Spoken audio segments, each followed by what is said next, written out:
Bom dia a todos, que privilégio estar aqui.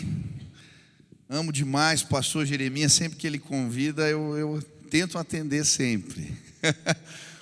Tenho muitos amigos aqui, esse pastor é amigo da minha família há muitos anos. Estamos num momento de luto, minha mãe faz 3 semanas faleceu, né? Então estar aqui também me traz lembranças boas. E é sempre um privilégio. Eu comecei a pregar muito cedo, eu gosto de contar isso, porque sempre me lembra, né, o que eu creio que Deus me mandou fazer. Eu comecei a pregar muito cedo e eu lembro que eu cheguei num congresso de jovens e uma moça veio me receber no final do culto e falou: pastor, eu preciso lhe pedir desculpas. Eu falei: mas por quê? Quando eu te vi com essa cara de menina, eu achei que você era o rapaz dos avisos no culto. Mas aí você começou a falar demais, eu dei um cutucão. O meu namorado disse: olha lá, o rapaz dos avisos resolveu pregar. E de fato eu sou o rapaz dos avisos, mas que veio trazer um recado para o teu coração, de Deus para o teu coração hoje, em nome de Jesus. Pastor, quero dizer que eu fiquei muito ofendido. O rapaz que me trouxe para cá falou: você é lá do movimento, daqueles cultos que acontecem no Estádio dos Falsos. Estádio dos Falsos. É que aqui em Belo Horizonte a gente chama o Atlético Paranaense de falsos. Que história é essa, pastor? Verdadeira daqui. Bom, eu sou pastor de jovens lá, torcedor do Atlético Paranaense. E lá a gente tem um movimento de unidade, que graças a Deus está se espalhando pelo Brasil, né? Nós começamos em 2012, eram encontros de pastores. A ideia era a Semana do Avivamento, porque de segunda a sábado nós fazíamos cultos em igrejas diferentes, com lideranças diferentes e grupos de louvor. Então, eu lembro que o primeiro culto foi na Luterana, o pregador foi da Quadrangular e o louvor era da Batista. Olha que avivamento lindo. Aí quando chegou no final da semana, o povo estava maravilhado, e a gente fez alguns anos, até que Deus nos deu a oportunidade de fazermos um movimento lá na Baixada. O pastor pediu para eu contar que era para ser uma cruzada para 5.000 pessoas. Eu fui lá visitar o lugar do estádio, que tinha uma tenda para eventos. E o rapaz estava me levando ali, falou: você não quer conhecer o campo? Eu falei: quero. E aí, quando eu cheguei no vestiário, ele falou: espera aí que eu vou pôr o som da torcida. E começou aquele som assim de multidão. Ele falou: pastor, pode subir. E aí quando eu subi, pus o pé no gramado, eu vi aquele lugar lotado. Falei: o culto vai ser aqui. E aí, sem dinheiro, sem agenda, em 3 meses a gente estava fazendo culto para 42.000 pessoas no estádio do Atlético Paranaense. E em 2017, 2019, fizemos de novo, e daí deu 46.000 pessoas, recorde de público do estádio. E eu acho bonito tudo, porque nós combinamos que não íamos anunciar preletores, bandas, nada, só o nome de Jesus. E quem encheu aquele estádio foi Jesus. Não foi o Messi, não foi o jogo da Copa do Mundo, não foi o UFC. O recorde de público é aquele que continua atraindo multidões, Jesus, o nosso Senhor. Amém? Glória a Deus. Eu quero estudar um pouco com vocês a palavra de Deus hoje. Eu quero falar sobre liderar na crise. Todos aqui são pastores, líderes, ou a grande maioria. E eu quero falar sobre liderar na crise. Se você trouxe a Bíblia, Números, capítulo 20, versículo 1 a 13. Diz assim a palavra do Senhor: no primeiro mês, toda a comunidade de Israel chegou ao deserto de Zim e ficou em Cádiz. Ali Miriam morreu e foi sepultada. Não havia água para a comunidade, e o povo se juntou contra Moisés e contra Arão, e discutiram com Moisés e disseram: quem dera tivéssemos morrido quando os nossos irmãos caíram mortos perante o Senhor. Por que vocês trouxeram a Assembleia do Senhor a este deserto, para que nós e os nossos rebanhos morrêssemos aqui? Por que vocês nos tiraram do Egito e nos trouxeram para este lugar terrível? Aqui não há cereal, nem figos, nem uvas, nem romãs, nem água para beber. Moisés e Arão saíram de diante da assembleia para a entrada da tenda do encontro e se prostraram, rosto em terra, e a glória do Senhor lhes apareceu. E o Senhor disse a Moisés: pegue a vara e com seu irmão Arão reúna a comunidade, e diante desta fale aquela rocha, e ela verterá água. Vocês tirarão água da rocha para a comunidade e os rebanhos beberem. Então Moisés pegou a vara que estava diante do Senhor, como este lhe havia ordenado. Moisés e Arão reuniram a assembleia em frente da rocha. E Moisés disse: escutem, rebeldes, será que teremos que tirar água desta rocha para lhes dar? Então Moisés ergueu o braço, bateu na rocha 2 vezes com a vara, jorrou água, a comunidade e os rebanhos beberam. O Senhor, porém, disse a Moisés e Arão: como vocês não confiaram em mim para honrar minha santidade à vista dos israelitas, vocês não conduzirão esta comunidade para a terra que lhes dou. Essas foram as águas de Meribá, onde os israelitas discutiram com o Senhor e onde Ele manifestou sua santidade entre eles. Liderando na crise. Ano passado eu tive a oportunidade de fazer um seminário de um grupo chamado C12, um movimento que prepara CEOs e líderes, empresários, para atuarem nas suas empresas com os valores cristãos serem relevantes. E eu lembro que estava começando a crise e eles falaram sobre a cultura dos búfalos. Eu achei muito interessante. A maioria dos animais, quando a tempestade começa lá fora, eles se escondem. Mas os búfalos, eles se ajuntam e eles correm na direção da tempestade. Eles enfrentam a tempestade. E eu creio que nós, enquanto povo de Deus, somos a resposta para esse tempo, porque cremos num Deus que nos leva a enfrentar, que nos leva adiante. Você vai correr na direção da tempestade e a glória do Senhor vai se manifestar. Amém? Mas liderar na crise é um desafio para qualquer envergadura de liderança. É interessante porque o cenário que a Bíblia nos apresenta aqui era muito complicado. A água acabou, o povo se rebela, começam a questionar a liderança de Moisés. E o que fazer quando as respostas não são tão claras? O que fazer quando há desespero lá fora? Como agir? E por mais que Moisés fosse um líder experimentado, ele cometeu erros. E a Bíblia vai nos falar aqui que esses erros provocaram inclusive a ira de Deus. O texto diz isso: e acendeu a ira do Senhor. A Bíblia vai dizer também que Moisés não pôde entrar na terra prometida, porque não soube lidar bem com esse tempo de crise. Se você ler até o final do capítulo, ele pega Arão, leva até o cume do Monte Hor. Deus manda ele tirar as vestes sacerdotais de Arão, e Deus mata Arão. Mas por que Deus está tão bravo? O que Moisés fez de errado? Por que ele não administrou bem a crise? Eu sempre aprendi que Moisés não entrou na terra prometida porque ele tinha, ao invés de falar a rocha, batido com a vara na rocha. Mas se você prestar atenção, eu creio que existe algo muito mais profundo aqui, que o impediu de receber as bênçãos de Deus. Repare o que o salmista comenta sobre esse texto no Salmo 106, versículo 32 e 33. Ele está comentando essa história.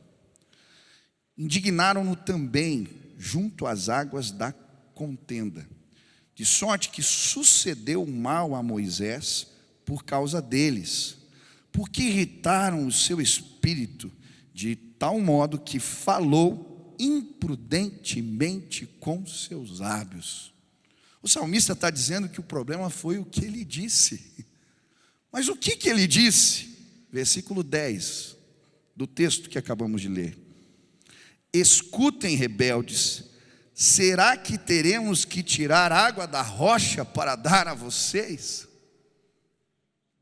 De alguma maneira o que eles disseram feriu a glória de Deus. Eles se colocaram numa posição que não era deles. É por isso que no versículo 24, a Bíblia vai dizer: vocês se rebelaram contra mim.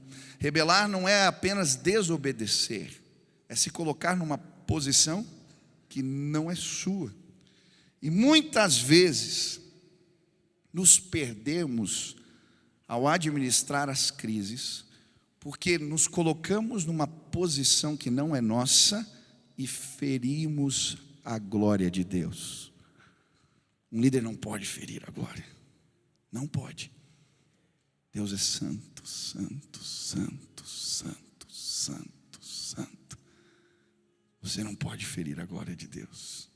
E hoje eu quero estudar com você alguns cuidados que precisamos ter para não ferir a glória de Deus e sim liderarmos bem na crise. Quantos querem aprender isso? Amém?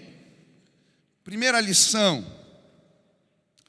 cuidado para não tentar fazer o trabalho de Deus. Cuidado para não tentar fazer o trabalho de Deus. Preste atenção, só Deus pode fazer água fluir da rocha. Só Deus pode fazer água fluir da rocha.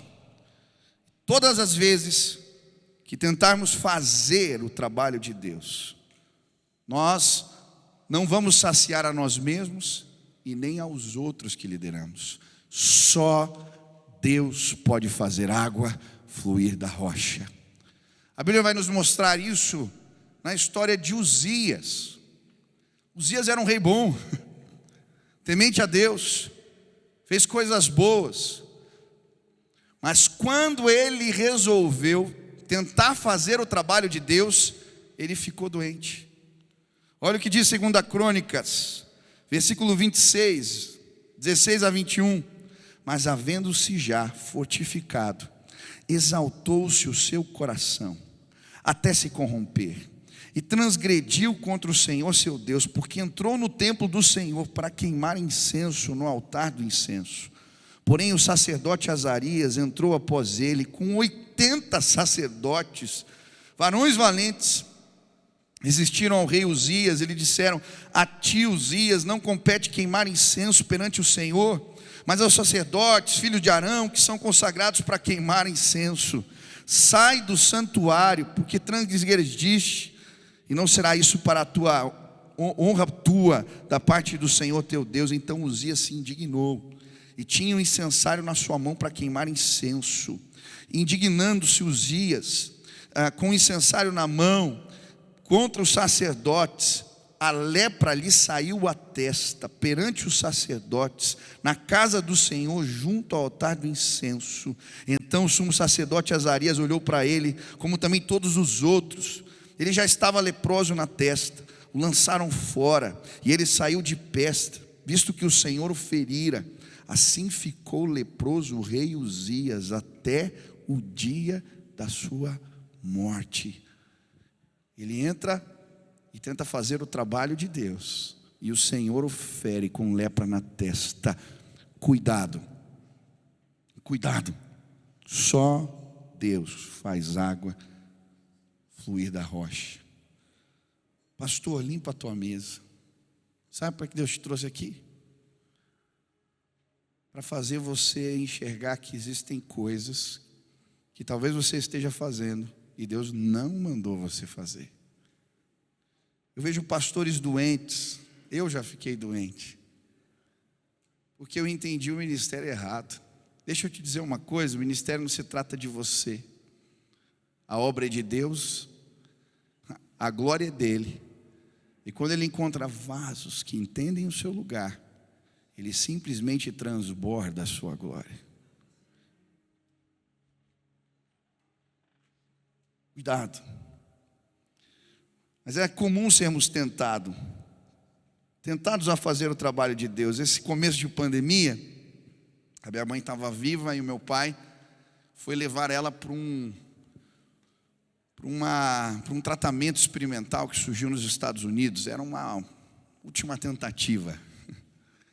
E ele falou: filho, você vai ficar à frente da igreja. E eles ficaram quase 2 meses, contando tudo. Eu fiquei quase 3 meses à frente da igreja. E a nossa igreja é uma igreja grande. Desafio, nós temos hoje 15 mil membros, um orçamento grande. O pai está lá há 30 anos. E o meu pai sai com a minha mãe para esse tempo e explode a pandemia. Eu falo: meu Deus, justo agora. Não tinha tempo melhor para ir. E aí, quando estoura uma crise, você instala uma comissão de crise. A gente ficou preocupado. Orçamento mensal, 2,5 milhões. Se dá um furo, como é que eu pago os funcionários? Vai cair a arrecadação. E começam as projeções. Primeiro mês já tinha caído, o pai fora. E eu lá, o que eu vou fazer aqui? Desesperado. Aí um dia a gente faz uma reunião, meu pai entra no Zoom. Desse jeito. A gente lá, estamos fazendo isso, aquilo. Ele pega assim, meu pai, ele tem uma cadernetinha que ele faz devocional, ele anota as coisas que Deus fala, um diáriozinho. Ele abre assim, Deus me deu essa palavra.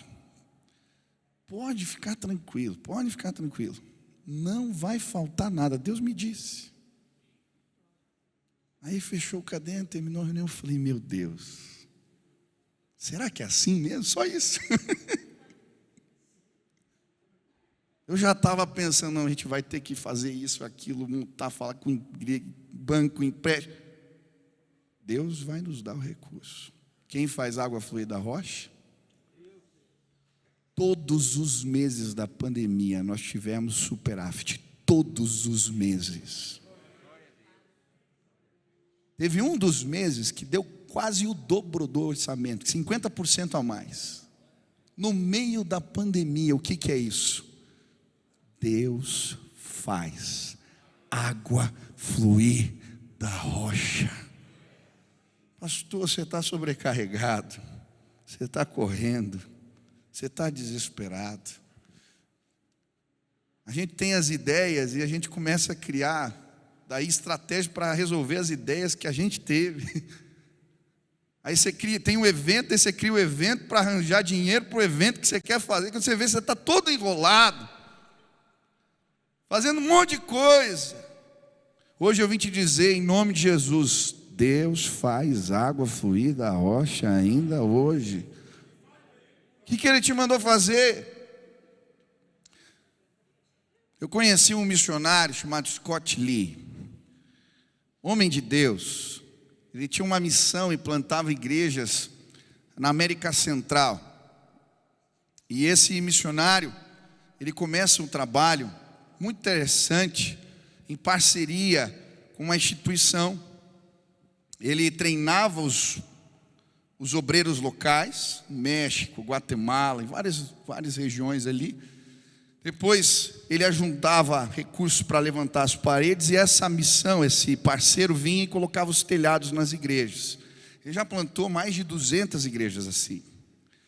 E ele estava dizendo que quando teve a bolha norte-americana, imobiliária, a crise veio, esse parceiro ligou para ele: olha, eu não tenho mais como pôr os telhados. E ele perdeu uma fatia grande das receitas para fazer o trabalho missionário. E aí ele estava já fazendo estratégias, como eu e você. E aí um dia ele foi à presença: Deus, o que eu faço? Me dá uma palavra. Qual a direção? Diante da crise a gente vai à presença de Deus. Sabe o que Deus disse para ele? Ele estava orando e veio bem claro assim: você vai comprar um cachorro. Comprar um cachorro. Aí ele entrou num site, Deus mostrou para ele: você vai ligar para essa empresa, não estava anunciado, vai perguntar por um cachorro, ele é americano, o nome do cachorro é Gatilho Silencioso. Aí ele pegou o telefone, ligou para a empresa, falou: eu vi que vocês vendem cachorro, não sei o quê. Por acaso, tem um cachorro chamado Gatilho Silencioso? E aí o rapaz voltou: mas como é que você sabe? Não está anunciado esse cachorro aqui? Ele falou: eu sou o pastor, eu estava orando, eu quero comprar esse cachorro, mas esse cachorro não está à venda. Ele falou: não, tá, por favor. Insistiu, bom, o cara vendeu o cachorro para ele. Aí um dia ele está andando na rua, com o gatilho silencioso. Como é que eu vou pôr telhado nas igrejas com isso, Deus? O cachorro faz as necessidades, ele olhando. E aí passa um espanhol, passa na rua: teu cachorro, deixa eu ver. Esse cachorro é adestrado? Ele falou: não sei. Não, ele tem características de um cachorro adestrado. Tem uma competição essa semana aí, você não quer levar o cachorro? Tá bom, ele foi lá para assistir a competição, de repente pôs lá, o cara falou que achava que ele tinha jeito para o negócio, o cachorro entra. Eu não sei nada de adestramento de cachorro, dessas competições, mas no ciclo que ele faz tudo perfeito, ele ganha o prêmio, o cachorro. E ele entra num circuito de competições. Naquela modalidade ele se torna o cachorro, ele era o melhor do mundo, ele ganha prêmios que dá para pagar o telhado de 70 igrejas, com o gatilho silencioso.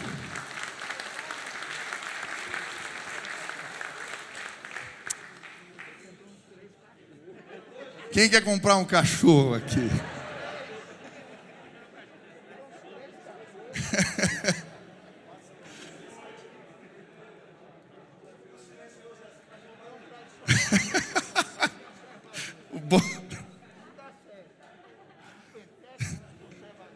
Tem muita gente doente, o ministério está sendo pesado, você está desgastado, está desanimado, você está correndo que nem barata tonta, tentando resolver os problemas que não são seus. O problema do ministério não é teu, irmão, é do Senhor. Quem chamou Moisés para ir para o meio do deserto, conduzir o povo? Quem pôs ele nessa enrascada? Agora deixa. Deus faz água fluir da rocha. Não faça o trabalho de Deus, você vai ferir a glória dele. Só Deus pode fazer água fluir da rocha. Segundo cuidado que precisamos ter ao liderar na crise: cuidado com a glória das conquistas. Cuidado com a glória das conquistas.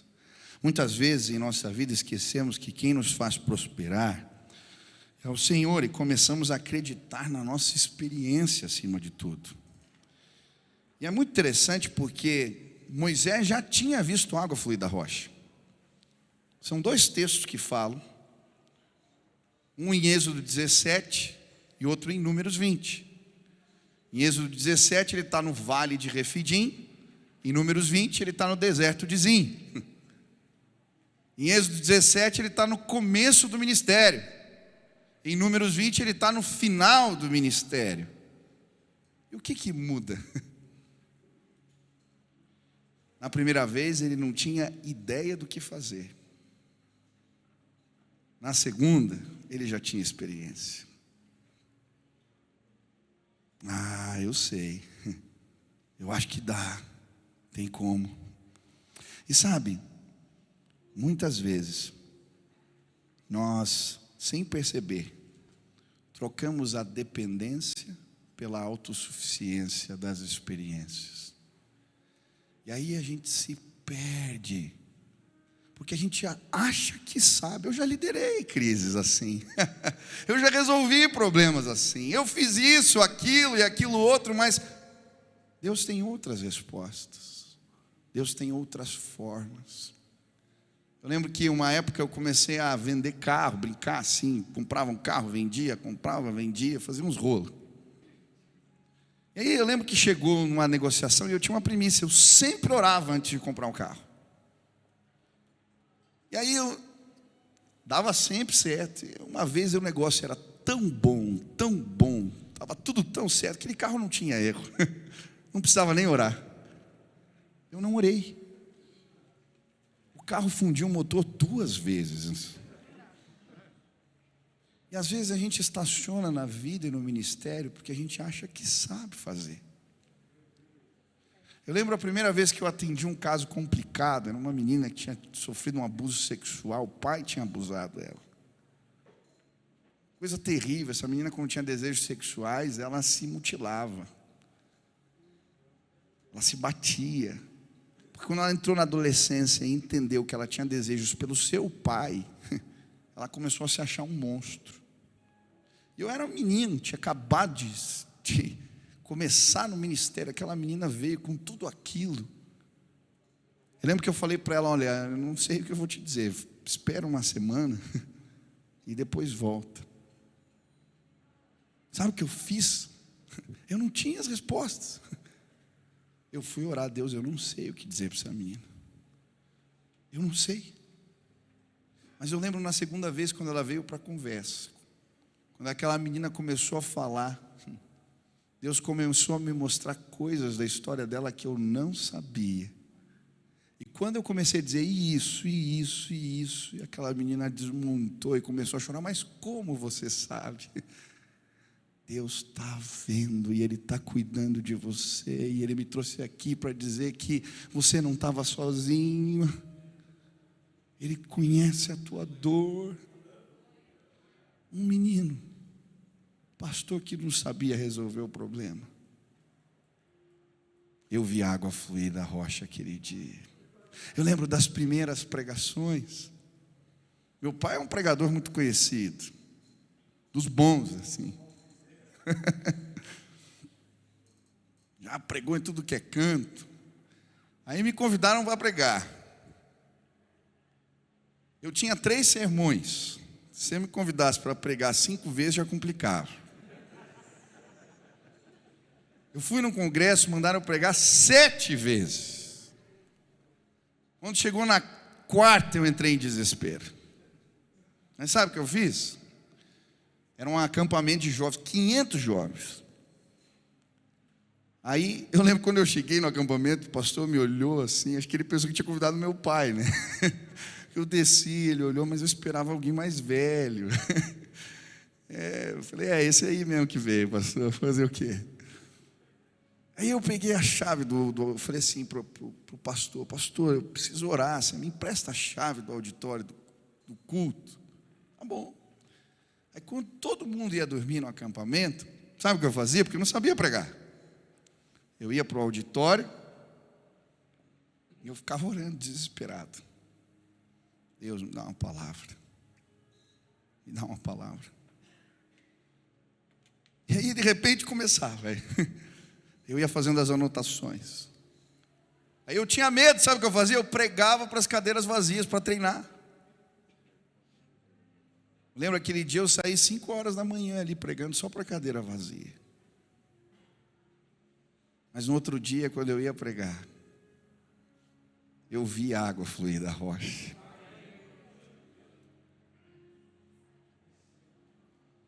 É que a gente aprende a fazer. A gente acha que sabe aconselhar, a gente sabe o que tem que dizer para as pessoas, a gente sabe pregar, a gente já tem uma seleção ali pronta e vai embora. Mas o que Deus quer fazer hoje? O que Deus quer falar com a gente hoje? Cuidado. Que bom que você já viu água fluir na rocha, mas cuidado para não sair desse lugar da dependência. Só Deus faz a água fluir da rocha. Cuidado com a glória das conquistas. As conquistas são perigosas. Olha o que diz o versículo 12: visto que não crestes em mim para santificar-me diante dos filhos de Israel, por isso não fareis entrar esse povo na terra que lhe dei. A palavra aqui, santificar, significa honrar, glorificar. Na NVI ele fala: honrar minha santidade à vista dos israelitas. É como o Pai Nosso, né? Santificado seja o seu nome, honrado, glorificado seja o seu nome. O que ele está falando? Cuidado. Às vezes a gente acha que um pouquinho do sucesso é nosso. E as vitórias podem ser o início da decadência na tua vida. Olha que interessante. Moisés fez águas fluir da rocha, mas seu ministério acabou ali. Talvez você vai fazer um grande templo, vai começar um programa de televisão, vai encher um estádio, mas se for você, se a glória for um pouquinho tua também, amanhã o ministério acaba. 1 Samuel capítulo 15, Saul vai para a primeira guerra dele. Ele vence a batalha e ele constrói um monumento de honra pessoal. O capítulo termina com ele com um pedaço de manto na mão e o sacerdote com outro dizendo: o teu ministério acabou, porque Deus achou alguém melhor do que você para fazer o teu trabalho. Davi, quando começa, ele enfrenta o gigante Golias. Sabe o que ele faz com a espada? Ele não leva para casa e põe lá. Não. Quando ele está fugindo de Saul, ele vai encontrar a espada onde? Dentro do tabernáculo, estava na casa de Deus. As vitórias do ministério, elas podem ser memoriais de fé ou troféus para a nossa ruína. Cuidado com as conquistas. Davi, no final do ministério, ele se agrada de tudo que construiu. Manda fazer um recenseamento. E peste vem sobre a terra. Deus não divide a glória dele com ninguém. O teu ministério vai prosperar. Assim vai crescer. Se a glória for dele. Cuidado com as conquistas. Cuidado com as conquistas. Na crise, elas podem despertar fé no nosso coração, ou elas podem nos fazer pôr tudo a perder. Quantos querem depender de Deus? Sabe qual é a verdade? Ninguém sabe o que fazer no tempo como esse, gente. Quando começou a crise, tanta gente dizia uma coisa e já mudou de ideia. A gente vê isso o tempo todo, porque ninguém sabe o que vai acontecer amanhã. Mas nós temos um Deus que é todo poderoso. Não abandone esse lugar da dependência. Você não sabe, eu não sei. Continua um menino simples, que não sabe tudo, mas que corre para o braço do Pai. E o teu ministério vai ser abençoado em nome de Jesus. Terceira e última lição. Eu não sei quanto tempo aqui, pastor. Se estiver falando demais, me fala.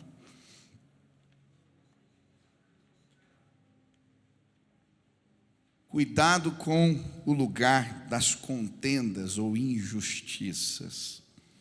A Bíblia diz que ele chamou aquele lugar de Meribá, lugar de confusões, lugar de contendas. A situação ali foi tão complicada que chegaram a ameaçá-lo, queriam apedrejá-lo. E é interessante que as pessoas não respeitam sequer o luto de Moisés. Você vai ver que ele tinha recém perdido a sua irmã. O povo não respeita nada. Na hora da crise ninguém está aí. Vão criticar, vão estender a mão, vão falar mal. Aquele irmão que você ajudou, que você cuidou, que você discipulou, é assim. Cuidado com o lugar das injustiças.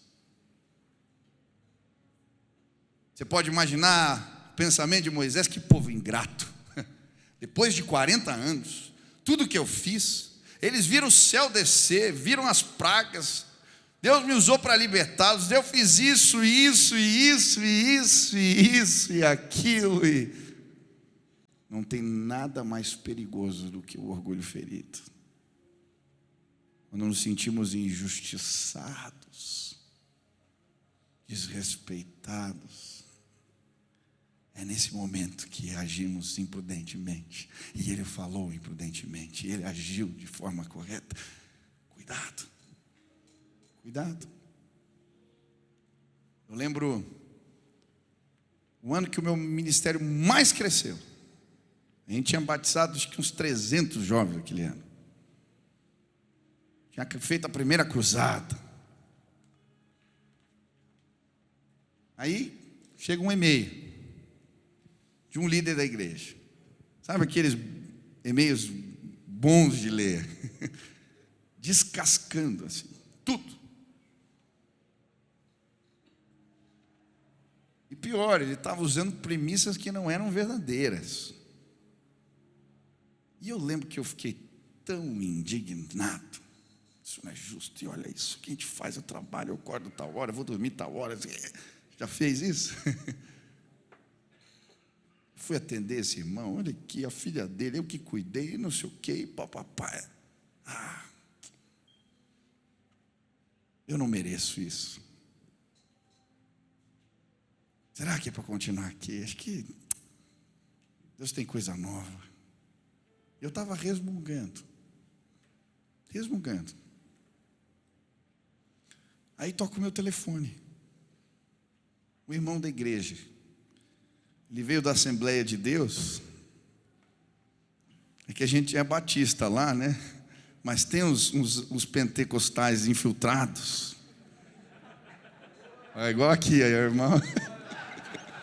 Eu gostei do... Os irmãos do manto. Aquele irmão me liga e fala: pastor, eu estava passando na frente da igreja. Senti muito forte que eu tinha que parar e orar com você. Eu falei: sobe. Aí, irmão, entra. Começa a orar por mim. Começa a simples oração, de repente vem a unção, né?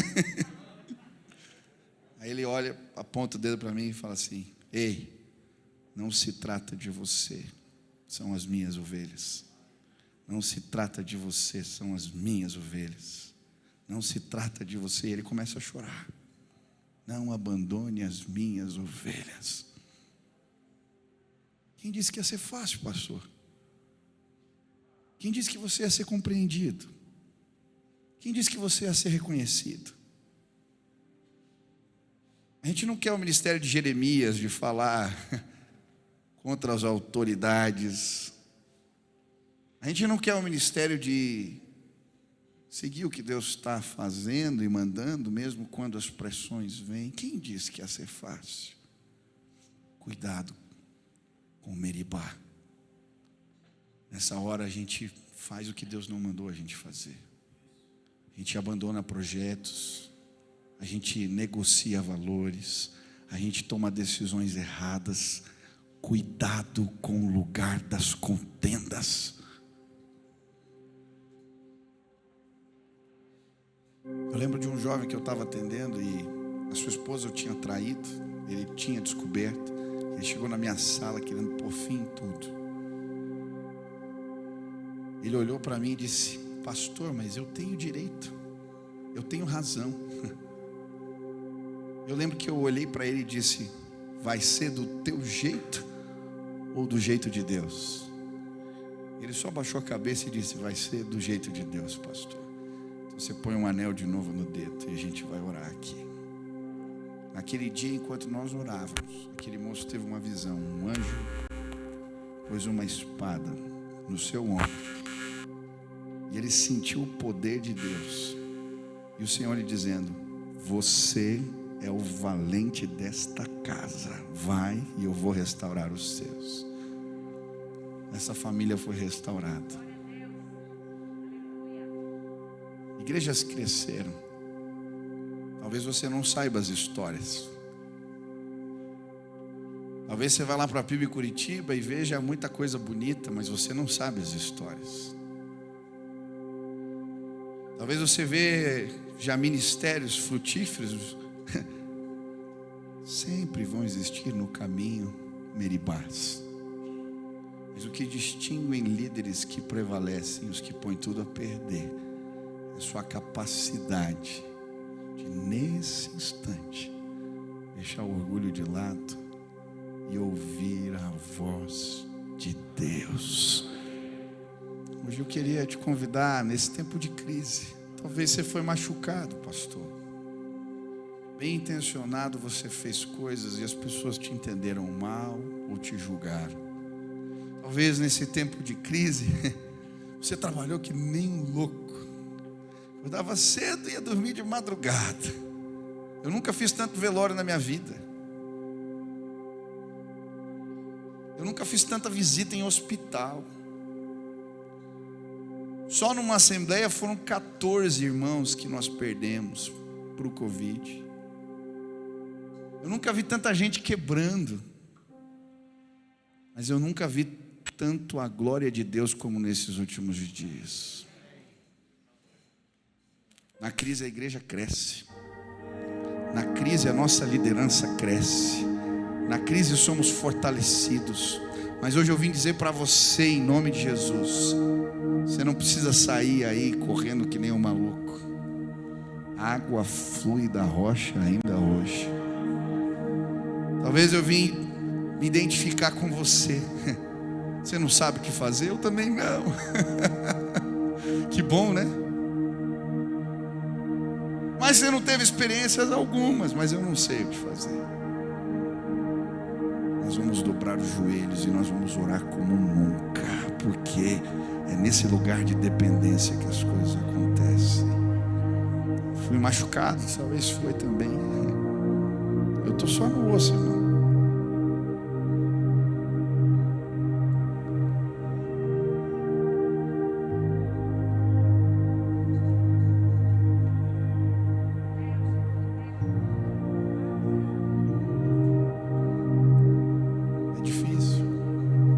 Meu pai sempre foi um cara forte. 8 anos a minha mãe doente. Fui perdendo todas as funções motores. Ela fez meu pai prometer que ela não ia ser entubada. Nós entramos no quarto ali. O médico disse: tem que entubar. Não foi difícil. Ali do lado do pai, tomando essa decisão. Eu estou cansado. Talvez você esteja assim. Mas eu descobri uma coisa. Todos os dias, às 6 horas da manhã, eu acordo para falar com Deus. Todos os dias.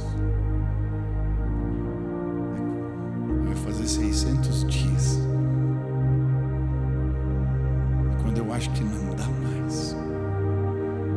Nesse lugar a presença de Deus se manifesta. A água flui da rocha. Hoje eu queria orar. Eu sou novo, eu não posso te ajudar tanto. Eu vi pastores muito mais experientes aqui pregar. Mas talvez você se identifique com as minhas dores. O que eu posso fazer é orar por você. Que Deus me ajuda na crise a liderar bem. Se hoje o Espírito Santo de Deus está falando com você, você quer pedir: Deus, vem, eu quero ver água fluir da rocha. Eu quero, Pai, eu quero depender do Senhor, eu quero, Deus. Eu fui ferido, eu não quero agir errado. Me ajuda. Onde você está, meu irmão? Fica de pé no teu lugar, em nome de Jesus. Se quiser vir para cá, ajoelhar. Aonde você está? Se apresenta agora. Nós vamos orar. Pedir a graça de Deus. Se Deus falou contigo, fique de pé. Se ajoelhe. Vamos orar aqui. Feche teus olhos aí, meu irmão. Comece a clamar. Pai querido, eu quero colocar diante de Ti a vida dos meus irmãos. Ah, Pai, como é bom olhar para a Tua palavra. Às vezes nos sentimos incapazes de enfrentar crises. E quando olhamos para líderes como Moisés, que também erraram, nós entendemos a nossa humanidade, Pai. Mas eu quero pedir hoje, na autoridade do nome de Jesus, que a tua presença se manifeste aqui nesse lugar. Que líderes cansados sejam fortalecidos, que água flua da rocha, que o poder de Deus caia neste lugar, que pessoas sejam, sim, Deus, levantadas. Pai, em nome de Jesus, nos ajuda a não crer tanto nas nossas experiências, mas confiar na orientação de Deus. Nos ajuda, Pai, a entender que não é o nosso trabalho. Sim, Pai, o trabalho é do Senhor. Pai, nos ajuda, Senhor, a lidarmos com as ofensas, com os machucados, com as injustiças, com as contendas, sem perder o foco daquilo que o Senhor nos manda fazer.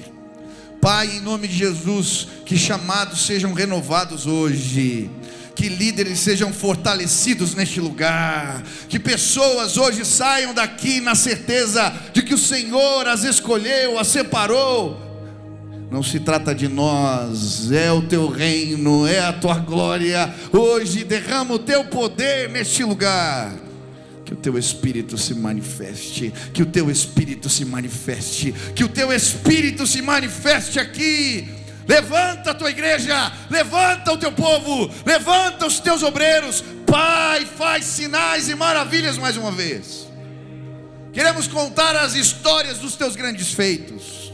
Queremos contar as histórias de um Deus que cobre as casas de forma inesperada, que usa cachorros, que usa meios que não temos como entender. Um Deus todo poderoso, Pai, que os meus irmãos possam esperar a bênção de Deus, que eles possam provar a fidelidade do Senhor, que eles obedeçam, que eles continuem. Pai, guarda a nossa boca, guarda os nossos lábios, guarda-nos, Pai, para que não possamos agir mal no tempo da crise, e que o Senhor seja exaltado. Renova pastores hoje aqui, renova, Pai, renova, Pai, renova, Pai, renova, Pai. Existem setas que o inimigo lançou sobre o entendimento de alguns aqui, palavras que não saem da mente, Pai, que ficaram gravadas. E eles estão enxergando o ministério sobre essas perspectivas. Mas eu quero pedir que agora o Senhor, com a tua mão de poder, arranque fora essas setas que o inimigo mandou, Pai. E que os teus filhos hoje se levantem para um tempo novo, curados, restaurados. Ah, Pai, a multidão faz bagunça e fala tantas coisas, mas do Senhor vem a última palavra. Que os teus servos possam ouvir a palavra de Deus, e que eles vejam água fluir da rocha mais uma vez. Faz assim, Pai, nos abençoa, em nome de Jesus, amém.